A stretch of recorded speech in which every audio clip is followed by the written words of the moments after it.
Hi friends, welcome to my channel. ಎಲ್ಲರೂ ಹೇಗಿದ್ದೀರಾ friends?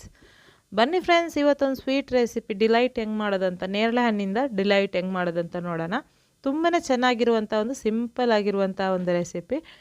ಬನ್ನಿ ಹೆಂಗೆ ಮಾಡೋದಂತ ನೋಡೋಣ. ಅದಕ್ಕಿಂತ ಮುಂಚೆ ನೀವು ಫಸ್ಟ್ ಟೈಮ್ ವೀಡಿಯೋ ನೋಡ್ತಾ ಇದ್ದೀನಿ, ಪ್ಲೀಸ್ ಸಬ್ಸ್ಕ್ರೈಬ್ ಮಾಡಿ. ಪಕ್ಕದಲ್ಲಿರುವಂಥ ಬೆಲ್ ಐಕಾನ್ನ ಒತ್ತಕ್ಕೆ ಮರಿಬೇಡಿ ಫ್ರೆಂಡ್ಸ್. ಬನ್ನಿ ಫ್ರೆಂಡ್ಸ್, ಡಿಲೈಟ್ ಹೆಂಗೆ ಮಾಡೋಣ ನೇರಳೆ ಹಣ್ಣಿದ್ದು. ಇವಾಗ ನಾನು ನೇರಳೆ ಹಣ್ಣು ತೊಗೊಂಡಿದ್ದೀನಿ, ಒಂದು ಹಾಫ್ kg ಅಷ್ಟು ನಾನಿವಾಗ ನೇರಳೆ ಹಣ್ಣು ತೊಗೊಂಡಿದ್ದೀನಿ. ಇದನ್ನು ನಾನಿವಾಗ ಬಾಯ್ಲ್ ಆಗ್ತಾ ಇರುವ ನೀರಿಗೆ ಹಾಕ್ಕೊಂಡು ಇದನ್ನು ಬೇಯಿಸ್ಕೋಬೇಕು. ಕ್ಲೀನಾಗಿ ವಾಶ್ ಮಾಡ್ಕೊಂಡು ಇದನ್ನು ನೀವೇನು ಮಾಡಬೇಕು, ಬಾಯ್ಲ್ ಆಗ್ತಾ ಇರುವ ನೀರಿಗೆ ಹಾಕಿ ಇದನ್ನು ಚೆನ್ನಾಗಿ ಬೇಯಿಸ್ಕೋಬೇಕು. ಇವಾಗ ಒಂದು 10 ನಿಮಿಷ ಇದನ್ನು ನೀವು ಬೇಯಿಸ್ಕೋಬೇಕು, ಬಾಯ್ಲ್ ಮಾಡ್ಕೋಬೇಕು ಇದನ್ನು. ಇವಾಗ ಒಂದು 10 ನಿಮಿಷ ಆದ ನಂತರ ನೋಡಿ, ಇದು ಚೆನ್ನಾಗಿ ಬೆಂದಿದೆ. ಇದನ್ನೆಲ್ಲ ಸಪ್ರೇಟ್ ಮಾಡ್ಕೋಬೇಕು, ಬೀಜ ಮತ್ತು ಇದನ್ನು ಪಲ್ಪು ಬೇರೆ ಬೇರೆ ಮಾಡ್ಕೋಬೇಕು. ಇವಾಗ ನೋಡಿ, ನಾನು ಪಲ್ಪ್ ಮತ್ತು ಬೀಜನ ಬೇರೆ ಬೇರೆ ಮಾಡ್ಕೊಂಡಿದ್ದೀನಿ. ತಣ್ಣಗಾದ ನಂತರ ಮಾಡ್ಕೊಳ್ಳಿ. ಇದನ್ನು ನಾನಿವಾಗ ಮಿಕ್ಸಿ ಜಾರಿಗೆ ಹಾಕಿ ಇದನ್ನು ನಾನಿವಾಗ ಗ್ರೈಂಡ್ ಮಾಡ್ಕೊಂಡು ಬರ್ತೀನಿ. ಇವಾಗ ಒಂದು ಬೌಲ್ ತಗೊಳ್ಳಿ, ಅದನ್ನು ನಾನು ಗ್ರೈಂಡ್ ಮಾಡೋಕ್ಕೆ ತಗೊಂಡೋಗಿದೆ. ಗ್ರೈಂಡ್ ಮಾಡ್ಕೊಂಡು ಇವಾಗ ಒಂದು ಬೌಲಿಗೆ ನಾನು ಸೋರಿಸುವಂಥ ಪಾತ್ರೆನ ಇಟ್ಟು ಅದನ್ನು ನಾನಿವಾಗ ಪಲ್ಪು ಸಪ್ರೇಟ್ ಮಾಡ್ಕೋಬೇಕು. ಅದರ ವೇಸ್ಟೆಲ್ಲ ತೆಗೆದು ಇದನ್ನು ನೀವು ಏನು ಮಾಡಬೇಕು, ಈ ಥರ ಸೋರಿಸ್ಕೋಬೇಕು. ಸೋರಿಸಿ ಅದರ ವೇಸ್ಟೆಲ್ಲ ತೆಗಿಬೇಕು. ಇವಾಗ ನಾನಿದು ಕ್ಲೀನಾಗಿ ಸೋರಿಸ್ಕೊಂಡಿದ್ದೀನಿ. ಇವಾಗ ನೇರಳೆ ಹಣ್ಣಿನ ಜ್ಯೂಸು ರೆಡಿ ಆಯಿತು ನೋಡಿ. ಇದನ್ನು ನಾನಿವಾಗ ಇದಕ್ಕೆ ನಾನೇನು ಮಾಡ್ತಾಯಿದ್ದೀನಿ ಅಂದರೆ, ಒಂದು 75 ಗ್ರಾಮಷ್ಟು, ಅಂದರೆ ಒಂದು 2 ಸ್ಪೂನಷ್ಟು ಆಗುತ್ತೆ, 2ರಿಂದ 3 ಸ್ಪೂನಷ್ಟು 75 ಗ್ರಾಮ್ ತೊಗೋಬೇಕು. ಕಾರ್ನ್ಫ್ಲವರ್ನ ಹಾಕ್ಕೊಂಡಿದ್ದೀನಿ. 75 ಗ್ರಾಮಷ್ಟು ನಾನು ಕಾರ್ನ್ಫ್ಲವರ್ನ ಹಾಕ್ಕೊಂಡು ಚೆನ್ನಾಗಿ ಇದನ್ನು ಮಿಕ್ಸ್ ಮಾಡ್ತಾಯಿದ್ದೀನಿ. 75 ಗ್ರಾಮ್ ಅಂದರೆ ಒಂದು 3 ಸ್ಪೂನೆಲ್ಲ ಆಗುತ್ತೆ, 2.5 ಸ್ಪೂನು 3 ಸ್ಪೂನ್ ಆಗುತ್ತೆ. ಇದನ್ನು ಚೆನ್ನಾಗಿ ಇದನ್ನು ಮಿಕ್ಸ್ ಮಾಡ್ಕೋಬೇಕು. ಮಿಕ್ಸ್ ಮಾಡಿಕೊಂಡು ಇದನ್ನು ನಾನಿವಾಗ ಪಕ್ಕದಲ್ಲಿ ಇಡ್ತಾಯಿದ್ದೀನಿ. ಆಮೇಲೆ ಇವಾಗ ಒಂದು ಸಾಸ್ ಪ್ಯಾನ್ ಅಂತ ತೊಗೊಂಡಿದ್ದೀನಿ. ಈ ಸಾಸ್ ಪ್ಯಾನಿಗೆ ನಾನಿವಾಗ 1 ಕಪ್ಪಷ್ಟು ನಾನು ಸಕ್ಕರೆನ ಹಾಕ್ಕೊಂಡಿದ್ದೀನಿ. ಅಷ್ಟೇ, ಒಂದೇ ಕಪ್ಪಷ್ಟು ನೀರನ್ನ ಹಾಕ್ಕೋಬೇಕು. 1 ಕಪ್ಪು ಸಕ್ಕರೆಗೆ 1 ಕಪ್ಪು ನೀರು ಹಾಕ್ಕೊಂಡು ಇದನ್ನು ಬಾಯ್ಲ್ ಆಗೋಕ್ಕೆ ಬಿಡಬೇಕು. ಸಕ್ಕರೆ ಕರಗುವವರೆಗೂ ಇದನ್ನು ಚೆನ್ನಾಗಿ ಸ್ಪೂನ್ ಹಾಕ್ತಾ ಇದನ್ನು ನೀವೇನು ಮಾಡಬೇಕು, ಬಾಯ್ಲ್ ಮಾಡ್ಕೋಬೇಕು. ಇವಾಗ ಒಂದು ಚೆನ್ನಾಗಿ ಒಂದು ಕುದಿ ಬರ್ತಾ ಇದೆ ನೋಡಿ. ಇವಾಗ ಕುದಿ ಬಂದಾಗ ಏನು ಮಾಡಬೇಕು, ಇದಕ್ಕೆ 2 ಸ್ಪೂನಷ್ಟು ಲೆಮನ್ ಜ್ಯೂಸನ್ನ ಹಾಕ್ಕೋಬೇಕು, ಲಿಂಬೆ ರಸನ ಹಾಕ್ಕೋಬೇಕು. 2 ಸ್ಪೂನಷ್ಟು ಲಿಂಬೆ ರಸ ಹಾಕ್ಕೊಂಡು ಇದನ್ನು ನೀವು ಪಕ್ಕದಲ್ಲಿ ಇಟ್ಕೋಬೇಕು. ಇವಾಗ ನಾನು ಆವಾಗಲೇ ನೇರಳೆ ಹಣ್ಣು ಮತ್ತು ಕಾರ್ನ್ಫ್ಲವರ್ ಹಾಕಿರುವಂಥ ಒಂದು ಮಿಕ್ಸ್ಚರ್ ಇದೆಯಲ್ಲ, ಅದನ್ನು ನಾನಿವಾಗ ಒಂದು ಕಡಾಯಿಗೆ ಹಾಕ್ತಾಯಿದ್ದೀನಿ. ಒಂದು ಬಾಣಲಿಗೆ ಹಾಕ್ಕೊಂಡು ಇದನ್ನು ಚೆನ್ನಾಗಿ ಸ್ಪೂನ್ ಹಾಕಿ, ಆಮೇಲೆ ಇದನ್ನು ನೀವೇನು ಮಾಡಬೇಕು, ಗ್ಯಾಸಲ್ಲಿಟ್ಟು ಇದನ್ನು ಬೇಯಿಸ್ಕೋಬೇಕು. ತಿಕ್ಕಾಗುವವರೆಗೂ ಇದನ್ನು ನೀವು ಏನು ಮಾಡಬೇಕು, ಇದನ್ನು ಬಾಯ್ಲ್ ಮಾಡ್ಕೋಬೇಕು. ಇವಾಗ ನೋಡಿ, ತಿಕ್ಕಾಗ್ತಾ ಬಂತು ನೋಡಿ.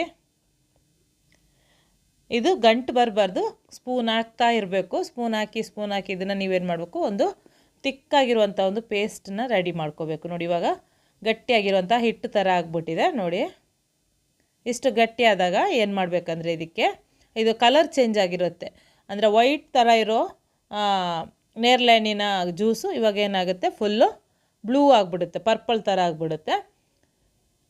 ಇದು ಚೆನ್ನಾಗಿ ಬೆಂದ ನಂತರ ಏನು ಮಾಡಬೇಕು, ಎಲ್ಲ ಗಟ್ಟಿಯಾದ ನಂತರ ಇದಕ್ಕೆ ನಾವು ಆವಾಗಲೇ ಮಾಡಿರುವಂಥ ಶುಗರ್ ಸಿರಪ್ ಇದೆಯಲ್ಲ, ಅದನ್ನು ಸ್ವಲ್ಪನೇ ಹಾಕ್ಕೋಬೇಕು. ಒಂದೇ ಸಲಕ್ಕೆಲ್ಲ ಹಾಕೋಕ್ಕೆ ಹೋಗಬೇಡಿ, ಒಂದು 3 ಸಲ ಮಾಡ್ಕೊಂಡು ಇದನ್ನು ನೀವು ಹಾಕ್ಕೋಬೇಕು ನೋಡಿ. ಈ ಥರ ಹಾಕ್ಕೊಂಡು ಚೆನ್ನಾಗಿ ಗಂಟು ಬರ್ದಂಗೆ ಇದನ್ನು ಚೆನ್ನಾಗಿ ಮಿಕ್ಸ್ ಮಾಡ್ತಾನೆ ಇರಬೇಕು. ಒಂದು ಕೈಯಲ್ಲಿ ನೀವೇನು ಮಾಡಬೇಕು, ಶುಗರ್ ಸಿರಪ್ನ ಹಾಕ್ಕೋಬೇಕು, ಇನ್ನೊಂದು ಕೈಯಲ್ಲಿ ನೀವು ಮಿಕ್ಸ್ ಮಾಡ್ತಾ ಇದನ್ನು ನೀವು ಮಾಡ್ಕೋಬೇಕು. ಗಂಟು ಯಾವುದೇ ಕಾರಣಕ್ಕೂ ಬರಬಾರ್ದು. ತುಂಬಾ ಚೆನ್ನಾಗಿರುತ್ತೆ ಈ ರೆಸಿಪಿ. ತುಂಬಾ ಈಸಿಯಾಗಿ ಇದನ್ನು ಒಂದು 10 ನಿಮಿಷದಲ್ಲಿ ರೆಡಿ ಮಾಡ್ಕೋಬೋದು. ಇವಾಗ ನೋಡಿ, ಎಲ್ಲ ಸಿರಪ್ನ ನಾನಿವಾಗ ಹಾಕ್ಕೊಂಡಿದ್ದೀನಿ. ಇಷ್ಟು ಗಟ್ಟಿ ಸಾಕು, ಜಾಸ್ತಿ ಗಟ್ಟಿ ಮಾಡೋಕ್ಕೆ ಹೋಗಬೇಡಿ. ಕರೆಕ್ಟಾಗಿ ಮಿಕ್ಸ್ ಆದ ನಂತರ ಒಂದು ಬಾಯ್ಲ್ ಬಂದರೆ ಸಾಕು.